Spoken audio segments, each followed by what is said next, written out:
guys, today I'm going to show you how to make this cauliflower stir fry.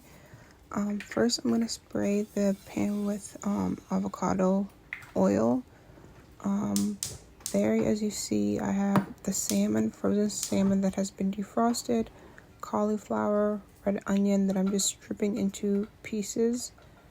How thin or thick you cut your red onion is up to you. Honestly, it didn't make a difference, so I just kept them pretty thick.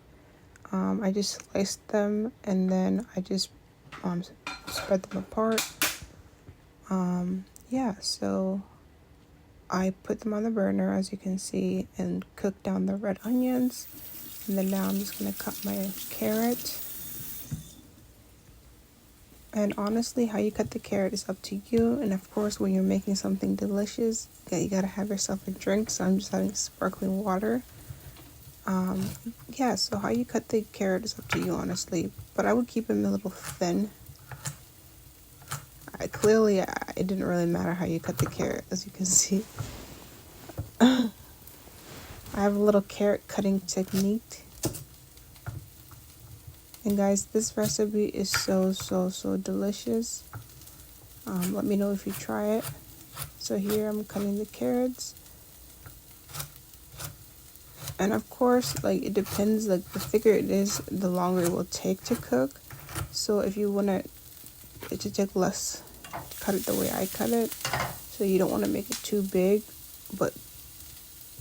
so I'm just cutting them down the middle. So the carrots have been cut now.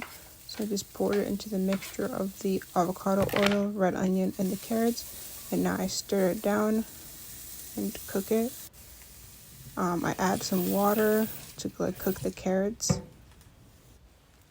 And I added some frozen peas. And that actually made it so much delicious. But you can have whatever frozen vegetables you have. Of course, I added some cauliflower. So instead of the rice, I added cauliflower because I had some. And honestly, I will make this recipe again and again. It's so good. Let me know if you guys like cauliflower, and if you don't like cauliflower, you can just use regular rice. And I'm sure you can also use potatoes or sweet potatoes. It's so versatile. You just have to be creative. Now I'm cooking down everything, and honestly, the water helped mix everything together. Just keep stirring. And of course, like I said earlier, the carrots, because I added water, it helps cook the carrots as well. And you kind of want the carrots to be not mushy, but a little crunchy. And now I'm gonna add my favorite soy sauce, the coconut Aminos. It's super delicious. You can also use soy sauce. It's just a preference thing. So stir it all together again. Stir.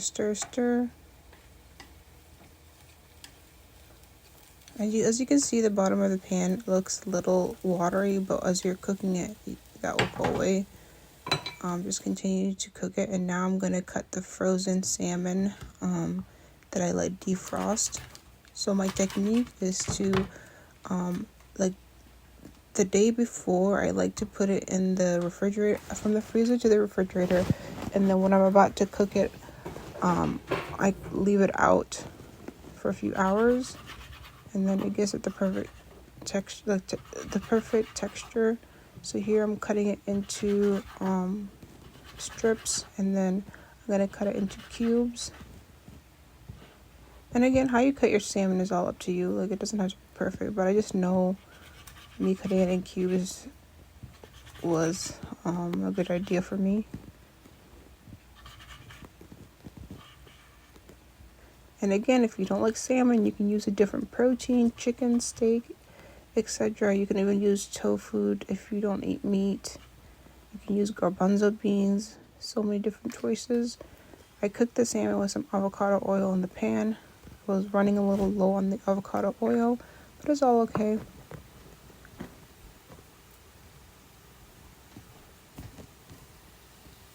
Just add it to the pan.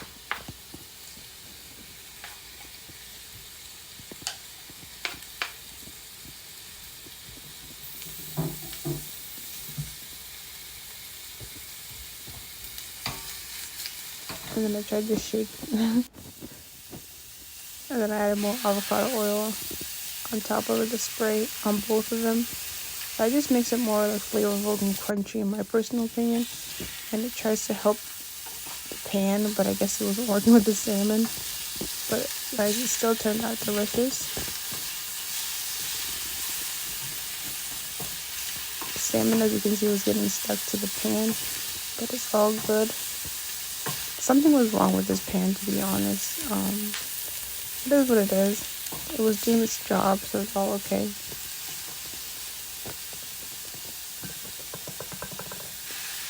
I added more avocado oil spray on both of them again.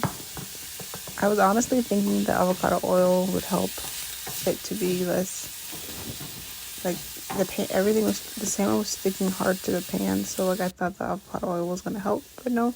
So now I flavored the salmon with the coconut aminos and stir it. As you can see, I didn't really add a lot of seasoning to the salmon because the coconut amino kind of already has its own flavor. But again, if you need more salt or pepper or any other seasoning, you are more than welcome to add it. So that's all done. The veggies are done, and now I combine the salmon stir to the veggie like that. And of course, I always make sure to get everything out of that little pan. And then stir it all together. Looks so delicious.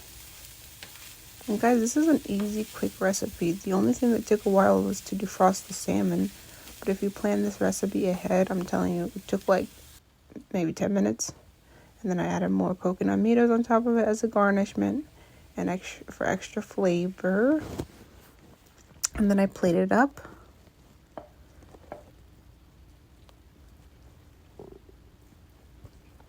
So delicious and nutritious, guys, and for the most part budget friendly as well. I used a lot of frozen veggies. The only thing that was a little pricey is the coconut aminos and the salmon, but besides that, it's all pretty affordable. Let me know if you guys will make this recipe and what you think of it. I personally think it was delicious. And of course, I added the avocado for extra fat, healthy fat. And guys, oh my gosh, it is so good.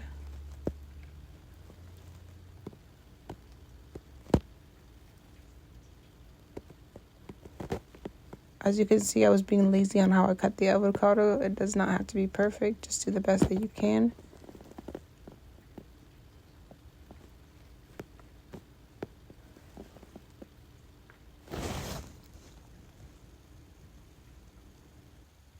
This is how it turned out. Thank you, guys.